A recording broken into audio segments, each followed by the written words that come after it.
Hey everybody, I'm Vera Stewart and welcome to the VeryVera Show.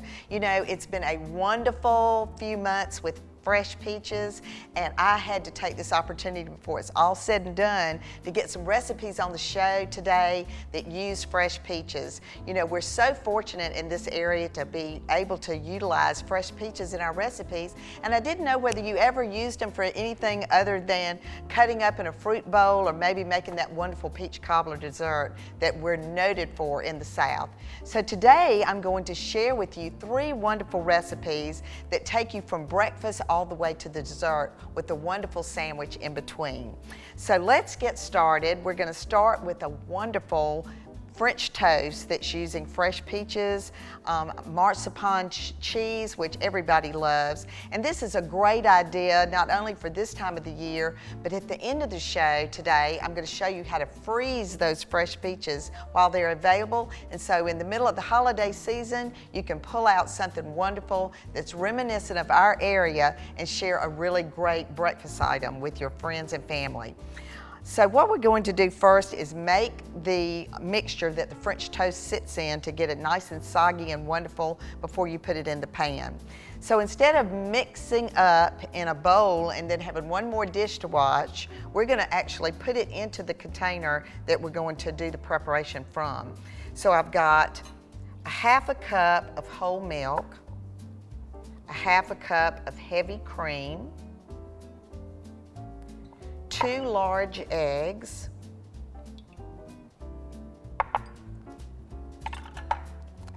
third of a cup of sugar, tablespoon of salt.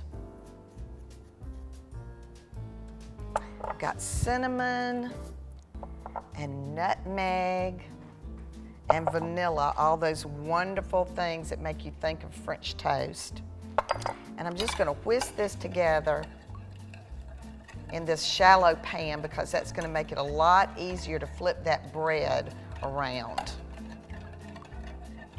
And again, French toast doesn't have to be for a special occasion.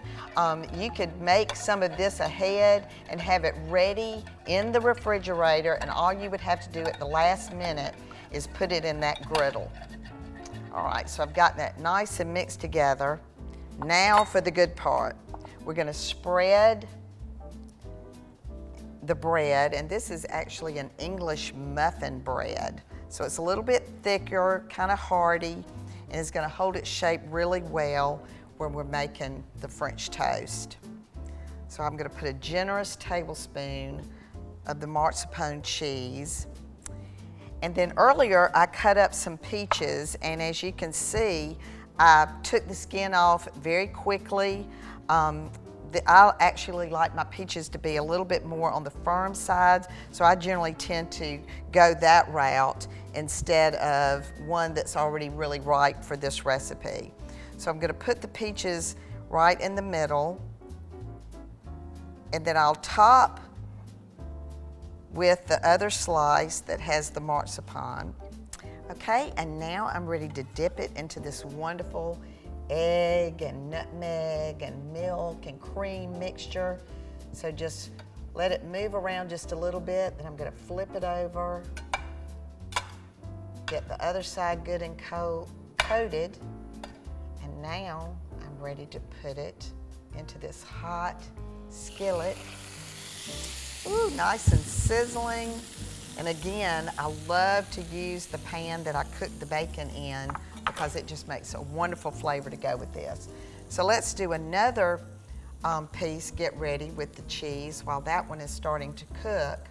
And then as you get it prepared, a warming drawer really comes in handy to keep all of it done because it's going to take quite a few minutes for you to get that done.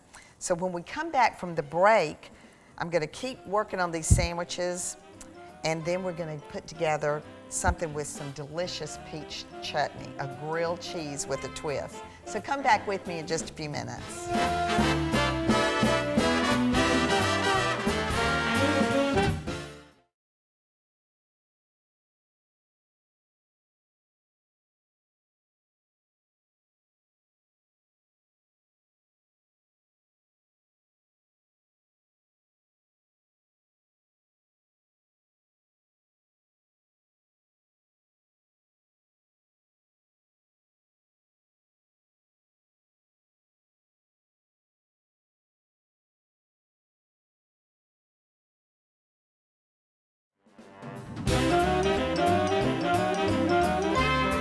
Welcome back, and if you're just joining us, you haven't missed too much but a delicious recipe. And I was finishing up on a great French toast recipe that has marzipan cheese in the center and thinly sliced fresh peaches, and then I put it in a griddle that had some delicious applewood bacon drippings in the pan from some bacon I had cooked earlier. But I wanted to give you this tip. As I was finishing off, I remembered that my grandmother always took the last of the mixture that she used to make French toast, and she poured that on those last couple of pieces that were in the pan, and those were actually the best ones. So just remember that if you've got some of that mixture left over, use it on those last pieces. So now we're ready to do a sandwich, and we're going to do a grilled cheese with a fresh peach chutney.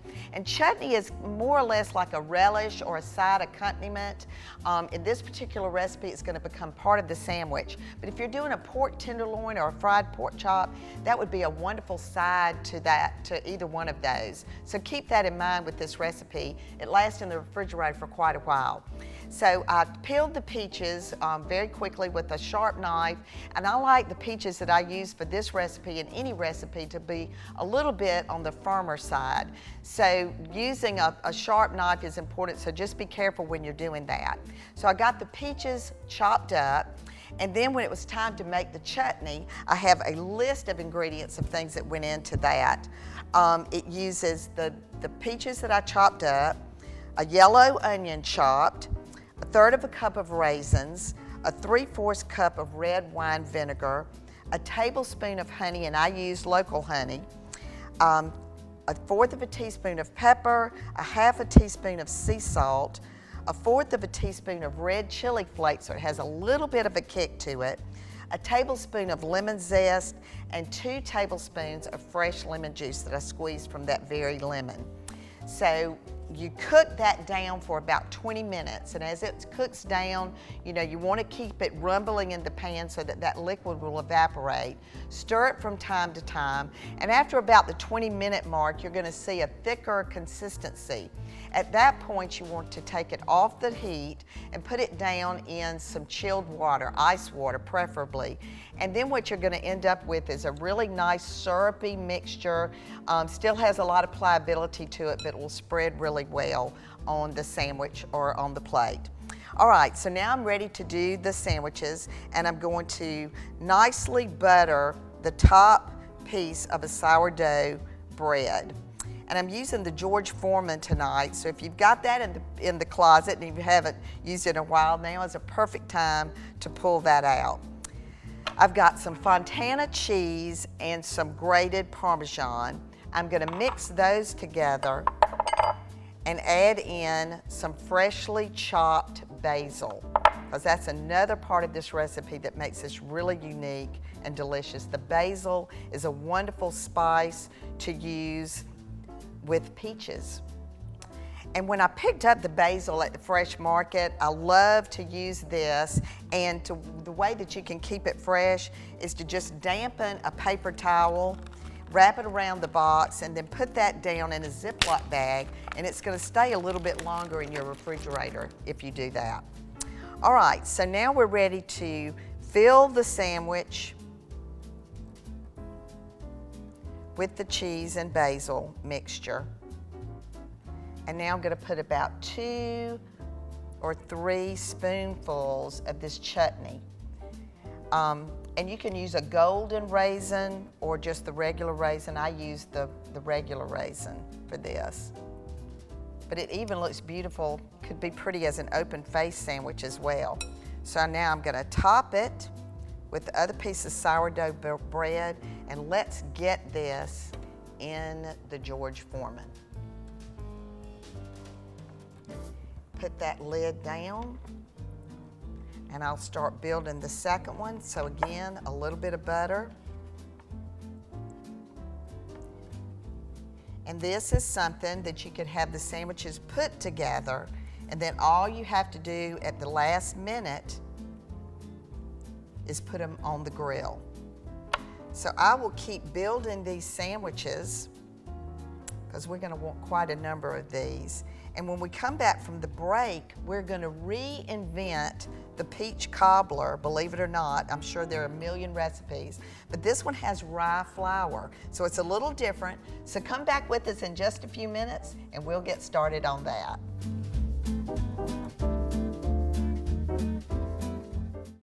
Ask Vera is brought to you by Georgia Bank and Trust and Southern Bank and Trust. Okay, it's time for Ask Vera, and I've got a great question from Cheryl Johansson right here in Augusta. And Cheryl wants to know, when setting a formal table with lots of glassware, which glass goes in which place on the table setting? Okay, Cheryl, I've got a demonstration for you. So we have a beautiful formal place setting with all of the silverware, even with the bottom of the dinner plate or the charger. Your knife has the blade facing the plate, your soup spoon first, your dinner fork next to the dinner plate, salad fork, your dessert spoon at the top, and your butter knife to the left of the bread and butter plate. Your first glass that goes is your water goblet directly above the blade of your knife. The next glass would be your white wine, goes above the spoon. Your entree is generally served with red wine. It would go next in a line. And then finally, for toasting or dessert, a beautiful champagne flute makes the perfect table setting right in tune with your placemat. Cheryl, I hope that answered your questions, and I want everyone to send their questions to AskVera@NBC26.tv. Cooking questions, etiquette questions, you name it, I'll answer it.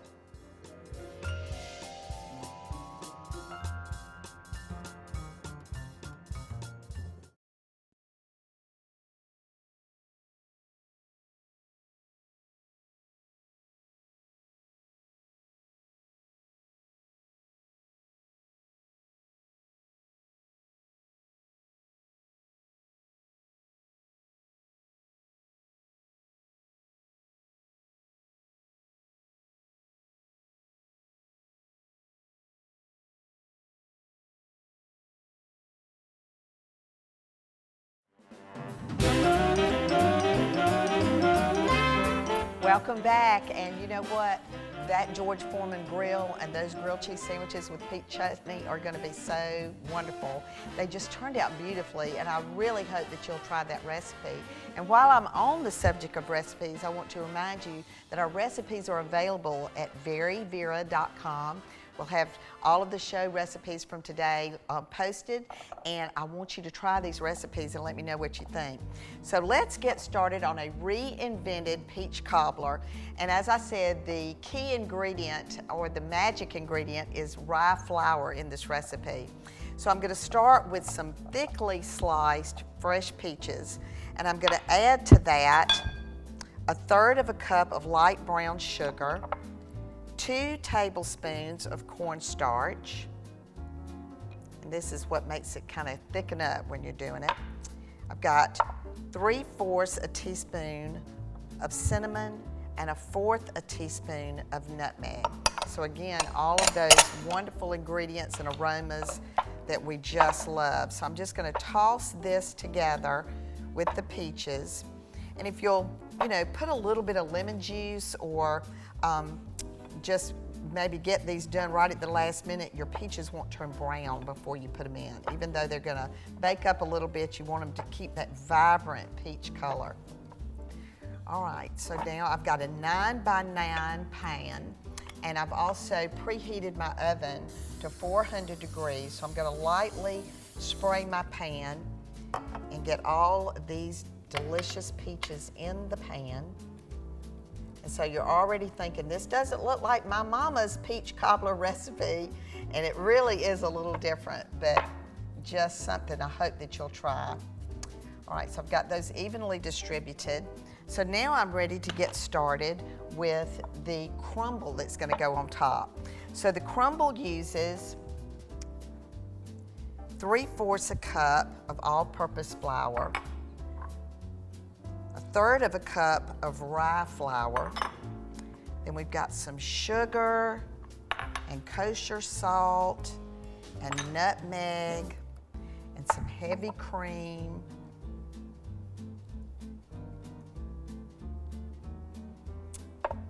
And I'm going to kind of whisk that together with a fork, or you could use a wire whisk. And this is where it starts to get more looking like dough, or you're getting ready to make biscuits or something. And so now I've got 4 tablespoons of butter that have been cut into little cubes. I'm gonna add those in, and now, ladies and gentlemen, you gotta get your hands dirty, because the best way to make this crumble work is to just get in there with your hands, and you're just gonna mash it together. So what we're gonna end up with is almost like a dough that you would be making into a pie crust. And just as you come across those cubes of butter, you wanna mash them flat with your fingers. And you know, if there's extra butter in a place, that just makes the crumble that much crispier. Okay, just like I do with anything else, I like to evenly distribute, so I'm gonna divide my dough into 4 components. And now I'm just gonna take it and evenly distribute it around. And you know, if there's more butter in one little spot, it'll just be that much more crispy where the butter didn't incorporate all the way. So I love to incorporate things into recipes that, you know, your young person can get in the kitchen with you. So certainly the things that you do by hand, you know, any child would love to be the one that got to spread the crumble on top of the peach cobbler. So this is a family-friendly recipe as well, and certainly makes great use of those peaches when they're in season. All right, so I've got this evenly distributed, and I'm gonna put it in a 400-degree oven for about 40 minutes. And when we come back from the break, don't worry, I got one started earlier, so there'll be one to show. I'm gonna plate everything and show you how to garnish it, and probably try some myself. So come back with us in just a few minutes.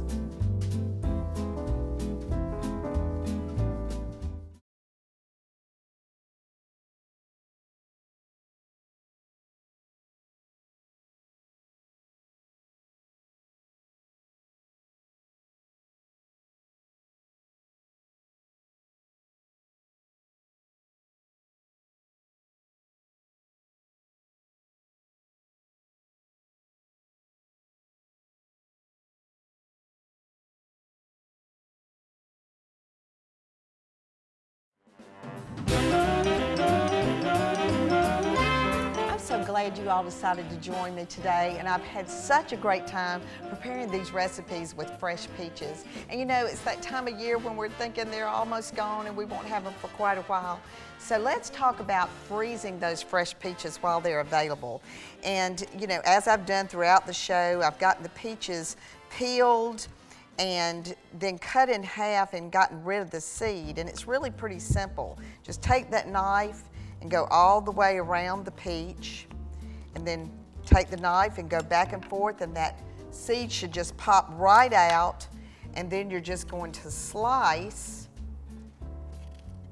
and get you a bowl full of them done. About 6 peaches will do about a quart to go in the freezer. So I've got some sugar and some fresh lemon juice. I'm just going to stir that up. And while that sits there a minute, these are some that I got ahead and did ahead of the show. So I've done everything that I've done here, and then I laid them on a sheet pan with parchment paper, and now they are individually frozen. And I can put them in a bag by recipe quantity, or by whether I want them on my cereal or my oatmeal in the morning, but you can just pull them out, date the bag, and you're ready to go. And please tell me that you cannot tell the difference between that and a canned peach or a frozen peach that you didn't do yourself. So you remember that wonderful French toast that we did, and I got it all finished, and I've had it in the warming drawer, so it's all ready to go. So I'm just gonna take one piece, we're gonna cut it in half, and you can just see all the wonderful, the peaches and the cheese. So I'm gonna kind of lay it a little bit on its side. I'm gonna take my powdered sugar and just dust it just a little bit. I'll put a little bit of butter just on the top, and then a couple of slices of fresh peaches just for garnish. And then I've got some wonderful maple syrup that I took when I cooked the peaches down earlier, I had a little bit of peach juice left, so I added that in with my syrup. So doesn't that look delicious? And we're going to top it off with a little bit of the applewood bacon that we cooked earlier. So there's a wonderful breakfast treat. Now for the sandwich that we did, I've cut them into half slices, and so that is quite a big sandwich. So actually, for this ladies' luncheon, I'm going to just do a half of a sandwich. I've got some mixed greens that I'm going to put a little bit of balsamic vinaigrette on that. And then, because I loved this peach chutney so much, I'm going to have this as kind of a side so you can dip the ends of your sandwich in it when you go. So that is another beautiful plate. And then finally, we have got the Cobbler, the new Reinventetd Cobbler with the wonderful rye flour, and it's kind of crispy, and I love cobblers that are crispy. So this would be really wonderful with a little bit of vanilla ice cream on top, just completely scrumptious. So I want to remind you, as you go about your this time of year when you're looking at the things that are fresh, don't forget our local farmers that grow these wonderful peaches. And when they're not available, you know, the fresh market always has locally grown fruits in their store, so be able to check that as well. But I want to remind you that no matter what you do, I want you to do it in good taste. And I'm going to start by having just a little bit. Oh my goodness. The flavors just went through this so well, and that rye flour, wonderful. So come back with me next week for another episode of the VeryVera Show.